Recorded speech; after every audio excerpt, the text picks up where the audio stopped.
You're listening to DNA ID. Brought to you by AbJack Entertainment. Be sure to check out some of the other great true crime podcasts from this network, including The Murder in My Family, Missing Persons, Scene of the Crime, Zodiac Speaking, Beyond Bizarre True Crime, Citizen Detective, and Campus Killings. All of these podcasts are available for you to binge on right now, wherever you listen to podcasts. Subscribe where you're listening to this podcast so you don't miss an episode.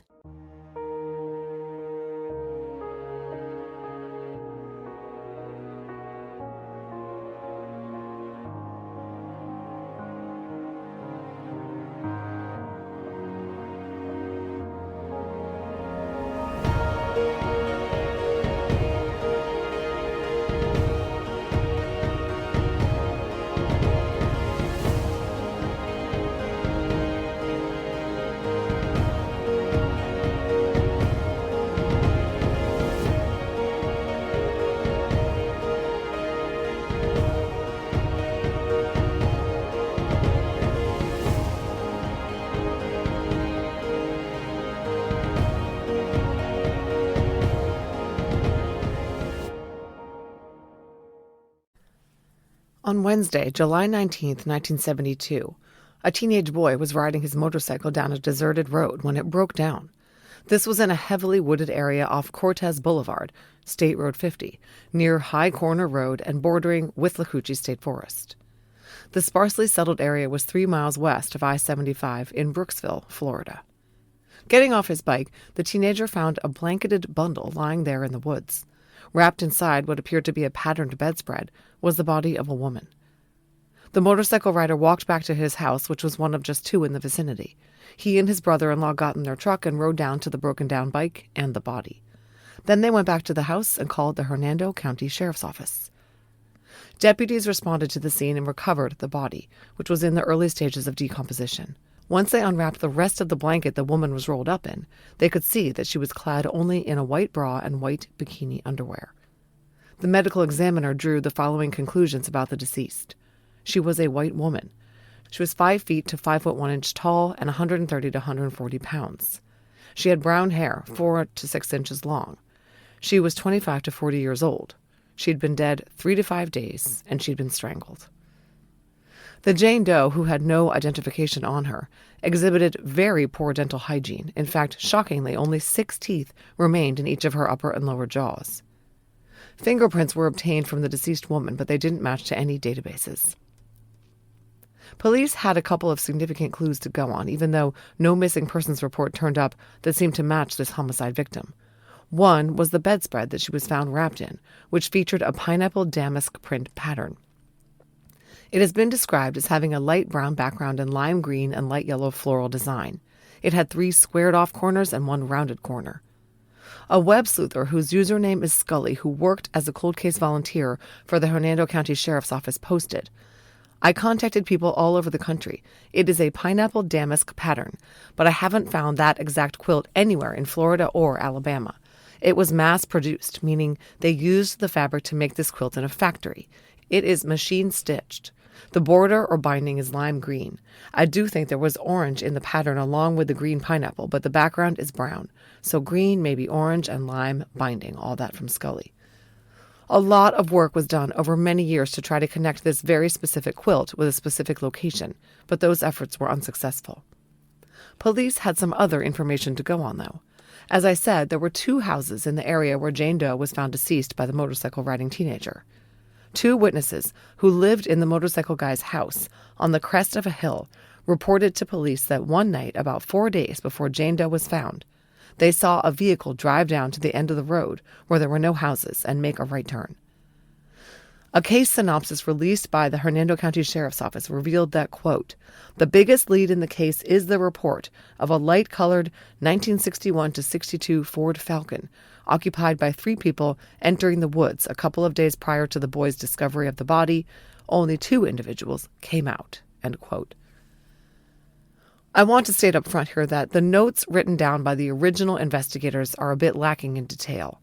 The Hernando County Sheriff's Office was a tiny agency back then, and law enforcement methodologies weren't very sophisticated in 1972.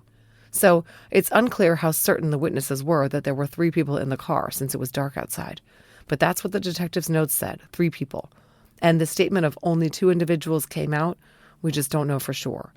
But the Ford Falcon was believed to be a massively important piece of information. And it just so happened that a Ford Falcon had broken down and was located at the gas station near the interstate 2 miles away the day after Jane Doe was found.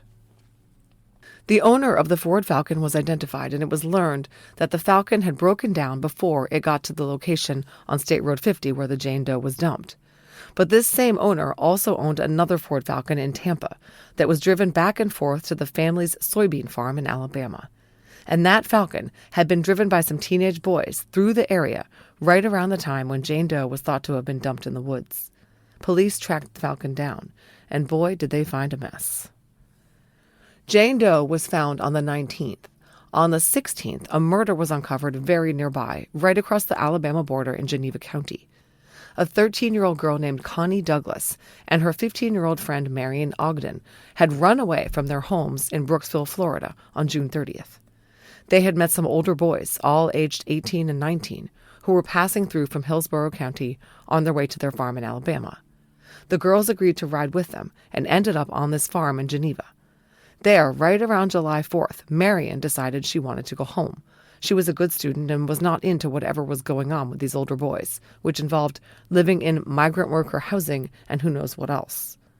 She threatened to call the authorities and get the older boys arrested. So, using a stolen butcher knife to intimidate Marion, 3 of the young men murdered her in a peanut field after they raped her.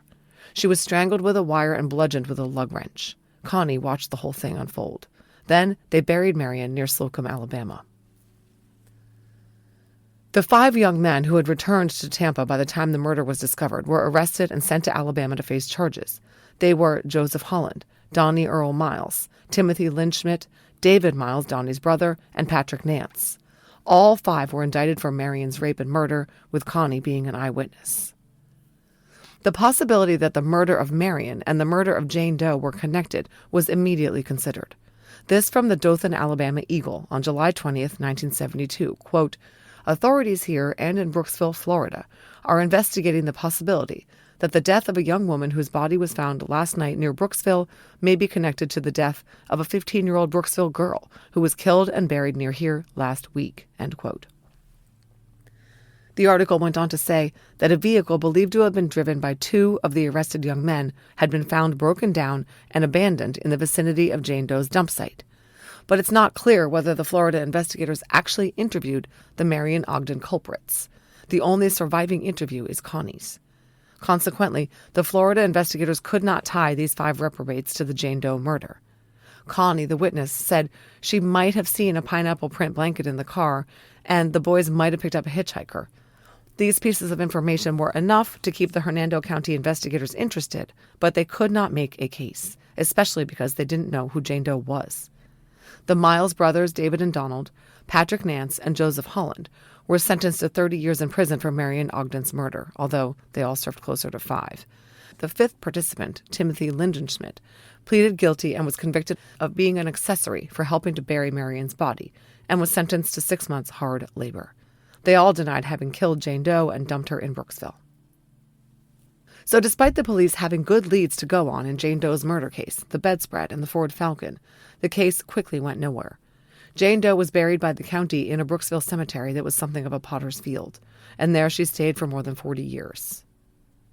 Over the years, missing persons reports that would cross the desks of Hernando County detectives or tips that would be called in that Jane Doe could be so-and-so were considered, but they never bore fruit. And as the mid-2010s rolled around, detectives realized they had no physical evidence in Jane Doe's case to work with. I know this is hard to grasp, but the bedspread, Jane Doe's underwear, and any rape kit, if one was ever done, had all been destroyed after both state investigators and the FBI despaired of getting any more evidence out of them. In June of 2015, major cold case detective George Lloydgren took on the case. Let me just explain here that Lloydgren, a cold case detective for the Hernando County Sheriff's Office, is a retired New York City homicide detective. He's seen it all, and he's got grit. And Lloydgren lived through the advent of DNA and the impact it had on crime solving. and knew he was going to need DNA to solve the puzzle of Jane Doe's identity.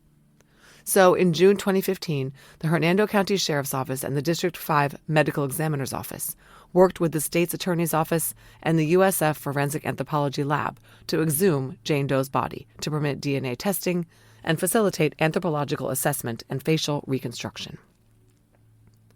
It proved to be very difficult to obtain a DNA profile from Jane Doe's remains.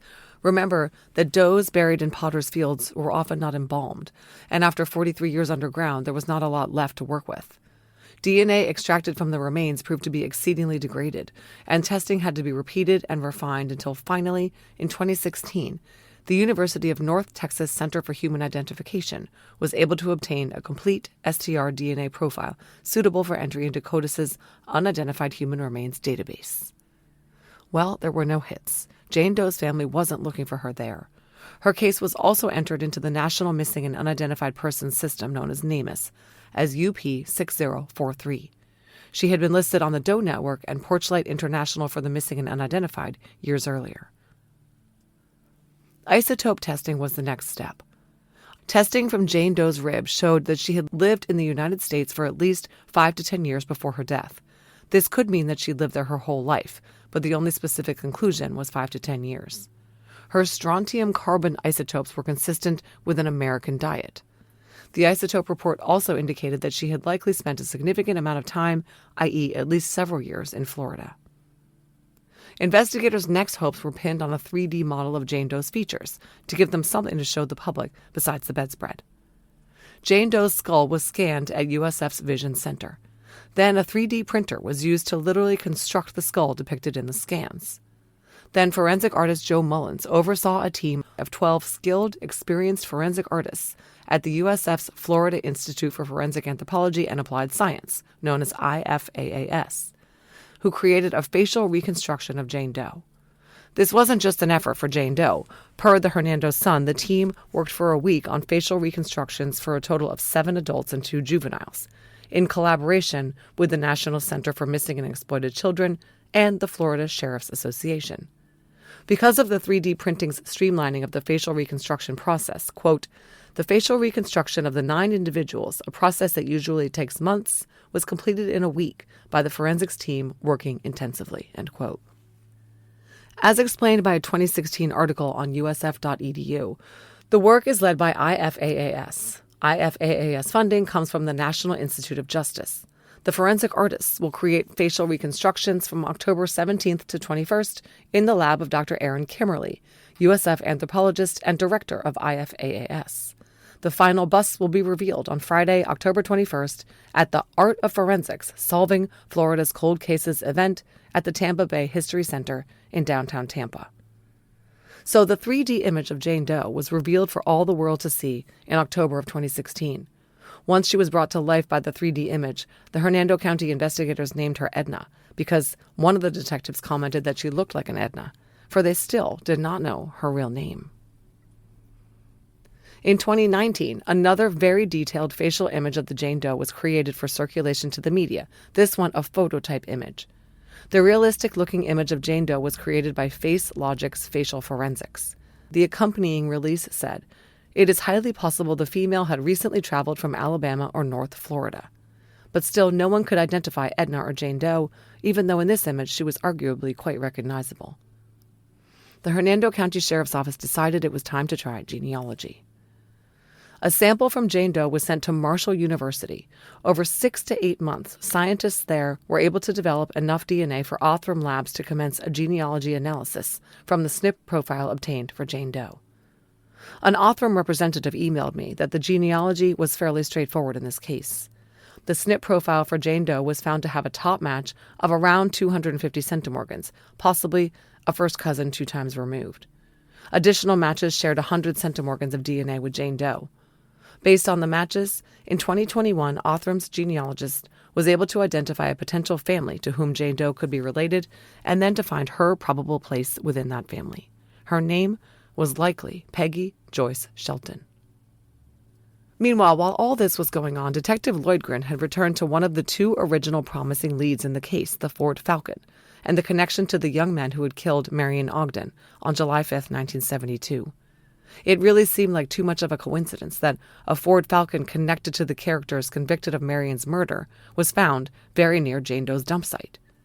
So Detective Lloydgren did what a dogged, determined cold case detective does. He tracked down the Falcon and the people connected to it. He started interviewing everyone who was still alive, Connie Douglas, family and associates of the Miles brothers, and so on. This took ages and ages. As long as he didn't know who Jane Doe was, Detective Lloydgren's investigation was somewhat hamstrung. It's hard to interview people about a nearly 50-year-old murder and say, is there a chance your dead cousin who might have been riding in a Ford Falcon in the area might have murdered some woman whose name I don't know? But now, Lloydgren did know who Jane Doe was, Peggy Joyce Shelton. Lloydgren contacted a living son of Peggy Shelton's named Hugo. Hugo confirmed that his mother had gone missing decades earlier and agreed to take a DNA test to confirm the identification.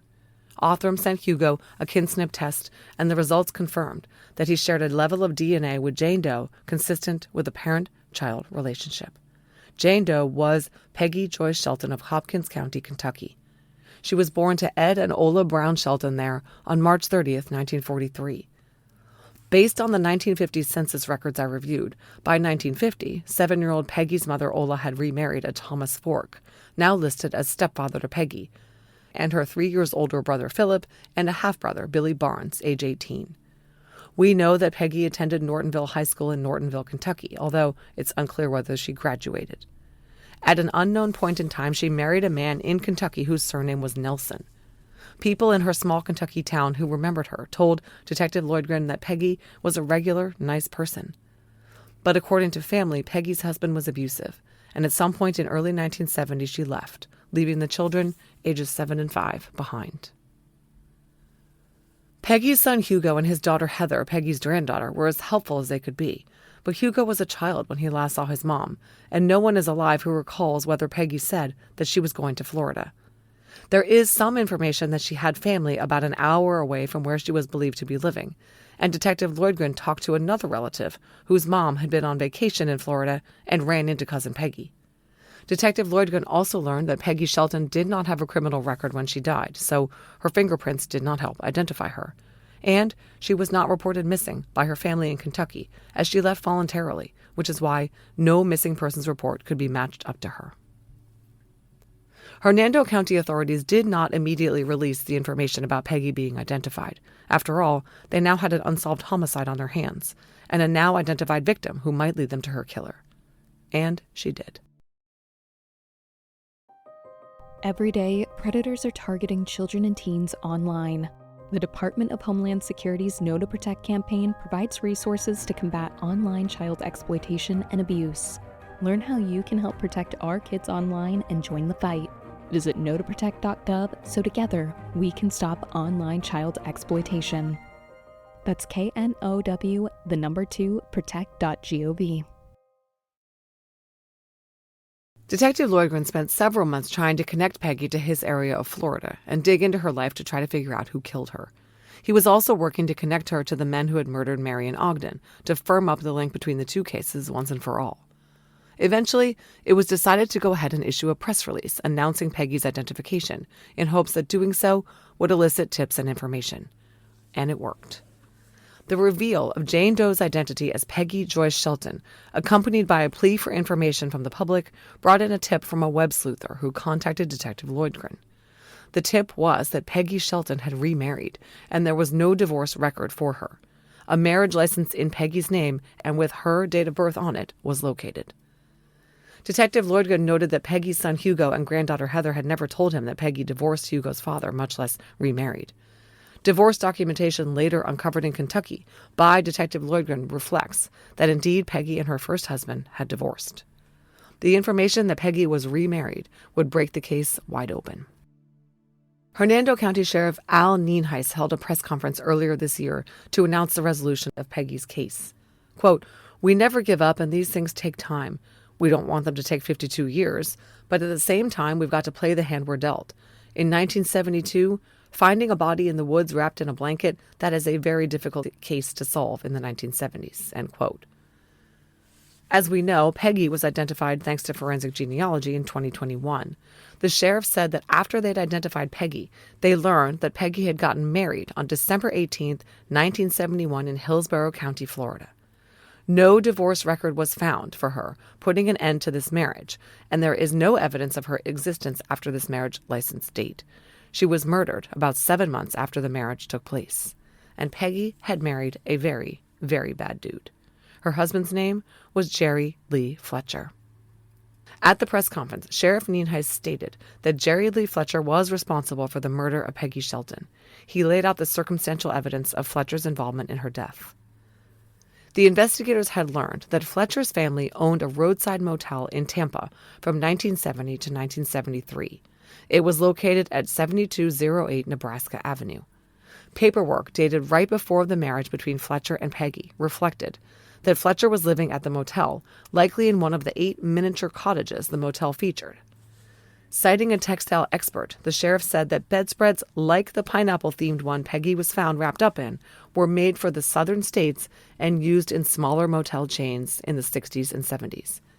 They could not directly connect the bedspread specifically to the Fletcher family motel, but a person who had stayed there in the early 70s timeframe was able to report that the motel's small cabins offered only twin beds, consistent with the size of Peggy's bedspread. Furthermore, investigators were able to locate an address for Peggy Shelton prior to her marriage to Fletcher. The address was 1.5 miles down the road from his family's motel. Okay, so why are police so certain that Jerry Lee Fletcher killed Peggy, his wife of 7 months? Let me take a step back here and relate that Detective Lloydgren told me that almost up until the time the case closure announcement was made, he wasn't certain which way his investigation was going to go. He was still pursuing the very strong lead pointing to the men who had killed Marion Ogden. The 2 murders, Marion's and Peggy's, had happened back-to-back in the same general area, with the same type of car possibly being involved, if the 1972 witnesses were correct. Detective Lloydgren traveled around the country tracking down people who knew these guys and interviewing them, gathering information, and evaluating the circumstantial evidence, as there was no physical evidence. He found the men who had driven the broken-down Ford Falcon and learned that they had been traveling from Dade City to Mississippi when the car broke down on the interstate. They never made it as far as State Road 50. As for the guys driving the Ford Falcon that Marion Ogden had gotten into, he spoke with the ones still living and the family of those who were deceased. The people connected to the Marion killers were talkers, and Connie Douglas, whom Detective Lloydgren interviewed before she died, was also a talker. She didn't recall anything about a bedspread or a hitchhiker. No one knew about any other victims. No one knew a Peggy Shelton. Finally, Detective Lloydgren was able to eliminate all of the Ogden felons as being involved in Peggy's murder and get comfortable that the murders of Marion Ogden and Peggy Shelton were totally unrelated. It was all just a coincidence. And there was very strong circumstantial evidence pointing to Peggy's husband as the perpetrator. Peggy was killed in July 1972 in Brooksville. Earlier that year, on February 18th, her husband Jerry Lee Fletcher was arrested by the Tampa PD for the abduction and rape of a 16-year-old Tampa girl. The Tampa Bay Times reports that the teenage survivor told police that Fletcher had kidnapped her at knife point as she left a bathroom at the Dale Mabry restaurant around 11:45 p.m. He used a curved blade hunting knife to force her into a vehicle and drove her to a wooden area near the river north of Fletcher Avenue and 56th Street. He raped her, and then he drove her home. I was told that the 1970s authorities or jury did not believe the survivor, which really infuriates me, but is not surprising. As a result, Fletcher was acquitted of the attack on her on June 28, 1972. He killed Peggy 3 weeks later and dumped her body in the woods in Brooksville. All indications are that Fletcher left Florida soon after that. He moved to Illinois for his job as an industrial painter for Caterpillar Inc. in Peoria. There, he married Sophia Hughes in 1973.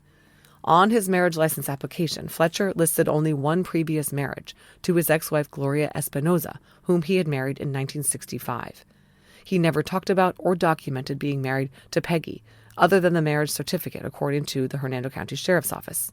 As far as they've been able to learn, Fletcher never talked about Peggy going missing or mentioned her to anyone at all. He wanted to be sure he would not ever be connected to her.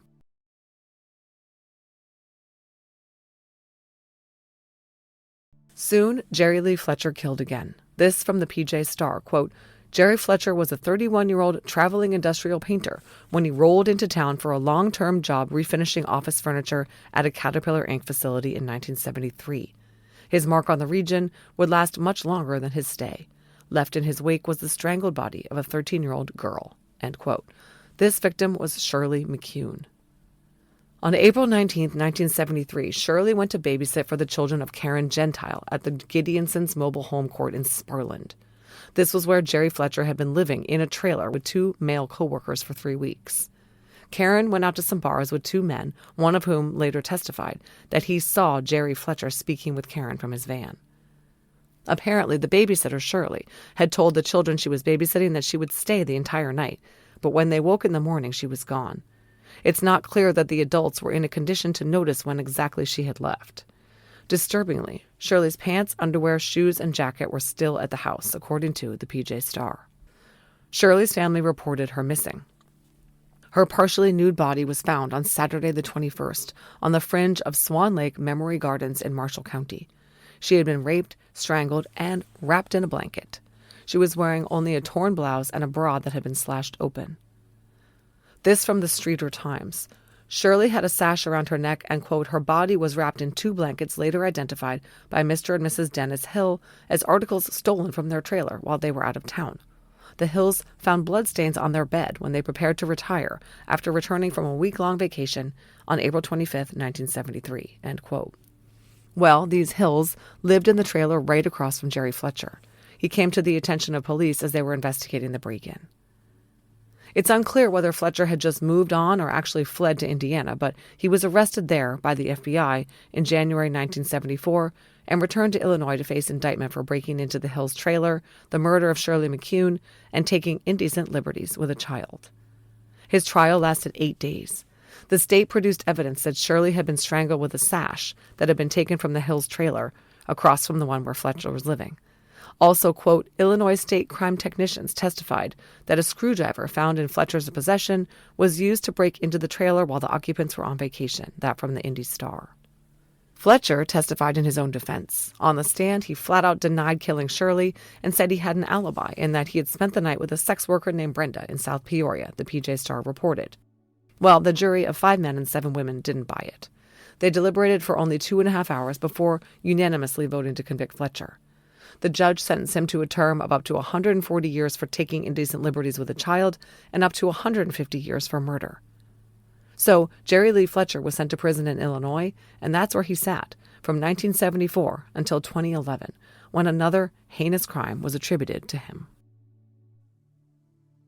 In June of 2011, Pinellas County, Florida detective Michael Bailey was working the long, cold murder case of the 1971 abduction, rape, and murder of 14-year-old Gina Marie Justy. A resident of Hillsborough County, Gina had disappeared after walking and possibly hitchhiking on State Road 580. Reports were that she was headed to a friend's home to see a puppy, or that she was headed to a friend's home to swim in the pool. It was unclear which. She was reported missing by her family on Friday, August 6th. Her body was found wrapped in a blanket the next day by a worker in an orange grove on County Road 39 in Palm Harbor. Gina had died from strangulation from a leather strap around her neck that she'd been wearing as an adornment. She also had suffered blunt force trauma and a stab wound on her back. Blood at the scene indicated she was killed where she was found. Head and pubic hairs not belonging to Gina were found on her body. Sheriff's deputies worked the case hard but came up empty. There was no arrest on Gina's case until 1974, when 20-year-old Mark Donahue was charged with the murder. Charges were eventually dropped against Donahue because the state couldn't produce its witness, a man who claimed that Donahue had told him that he'd killed Gina. The witness had fled the country after being arrested on robbery charges and was believed to be hiding out in Canada. It turned out that Donahue didn't kill Gina. In 1998, physical evidence in Gina's case was submitted for DNA testing, and eventually a partial profile derived from semen on her clothing was entered into the brand-new National DNA Database of Crime Scene Profiles. There were no hits. In 2011, another sample from Gina's clothing was subjected to updated testing. This time, a complete profile was obtained, and when it was entered into CODIS, Illinois notified Pinellas authorities that it had hit to an offender incarcerated in their state. His name was Jerry Lee Fletcher, and he had committed almost the exact same crime in Illinois. It turned out Fletcher lived in Tampa about 8 miles from Gina Justy. Pinellas authorities were unable to identify him, and 4 months later, he married Peggy Shelton in Hillsborough County. He killed her and moved to Illinois. After he was convicted of killing Shirley there, with the advent of the National DNA Database, Fletcher was required to submit a DNA sample to CODIS. In June of 2011, after learning of the CODIS hit to a man who had been accused of a violent crime in Florida, Detective Bailey visited Fletcher in prison in Illinois and interviewed him. Per the Tampa Bay Times, quote, Fletcher, 69 and already serving a long sentence for a similar murder, told detectives he had to submit a DNA sample a few years earlier, so he knew this day was coming. Detective Bailey said that Fletcher vaguely referred to other murders in Florida. He said he might consider giving details if the death penalty was taken off the table by Pinellas County prosecutors. In 2013, Fletcher was transported to Pinellas County to face the murder charge in Gina's case. He pleaded guilty in August of that year. This from the Tampa Bay Times, quote, Fletcher, now a scruffy, bearded 71-year-old, did not say much, other than to answer standard questions from Pinellas Pasco Circuit Judge Michael Andrews about whether he understood the proceeding and his guilty plea, end quote. Fletcher was handed a life sentence by Judge Andrews, which he would start serving if he was ever released from his 50 to 150-year sentence in Illinois. Gina's family said they had long since given up hope that her case would ever be solved. This from the Tampa Bay Times, quote, Detective Bailey has long suspected that Fletcher may have had other victims. He has been locked up since the early 1970s, but before that his job painting heavy machinery and office furniture took him around the country. Someone who abducted and killed 2 girls so brazenly might have killed others, the detective theorized. In Illinois, Bailey told Fletcher he would like to ask him about other victims. He said Fletcher cryptically seemed to agree. Fletcher said, take the death penalty off the table and maybe we can talk. Now the death penalty is off the table, so after the sentencing hearing Friday morning, Bailey went to the Pinellas County Jail to visit Fletcher. He reminded him of their gentleman's agreement. Fletcher laughed, Bailey said, and admitted with several profanities thrown in that he was a liar, end quote. So Fletcher refused to reveal what else he had done. He died in prison in Illinois in 2014. One of the secrets that he took to his grave was that he murdered Peggy Shelton. One crazy twist in this story is that Detective Lloydgren and Detective Michael Bailey ended up working together several years before they would learn that the Jane Doe Detective Lloydgren was working to identify had been married to and killed by the same man Michael Bailey had busted for Gina Justy's murder. Now, after identifying Peggy and learning that she was married to a 2-time murderer, Detective Lloydgren interviewed Fletcher's 2 former wives. Gloria Moody Espinoza married him in 1965. Matilda Rigsby married him in 1968. Both women said Fletcher was a charmer initially, but once they were married, he became violent and abusive, and they both believed he was going to kill them if they didn't get out. They were lucky to get out alive. Detective Lloydgren also interviewed James Owens, Fletcher's former cellmate. Owens told the detective that he believed Fletcher was a contract killer and spoke of other murders but would not elaborate. Other prison mates of Fletcher reported that he had bragged about a number of murders he had under his belt. At the press conference, Sheriff Nienhuis said Fletcher has all the makings of a serial killer, now being attributed with 3 separate homicides. Detective Lloydgren said at the presser, quote, we absolutely unequivocally can tell you he murdered those 2 young girls through DNA, end quote. He was referring to Gina and Shirley. Quote, and I know he murdered my victim, and he told Mike Bailey that he confessed to other Florida murders. He said plural, but he wouldn't give details. There's no doubt he fits the criteria of a serial killer. And I might add, a serial killer who wraps his victims in blankets. So back to Peggy Shelton, our former Jane Doe. Sheriff Nienhuis stated that based on the other murders known to be committed by Jerry Lee Fletcher, his department has closed this case out due to death of the offender. Quote, we believe he is the person responsible for Peggy's murder. Detective Lloydgren said, unfortunately, she married that man and he ended up killing her. It's bittersweet. We can't bring their loved one back. That's never going to change. I just try to hold the bad guys accountable, and if we can get them into prison, that's great because that's where they belong. Detective Lloydgren updated Peggy's family on what had happened to her. He worked with the family, assisting with cremation arrangements in Florida and sending her back to her small Kentucky hometown. Quote, now their mother and grandmother, who's been missing all these years from a small town in Kentucky, now we have brought her home, said Detective Lloydgren. Thank you to Detective George Lloydgren for speaking with me about Peggy's case.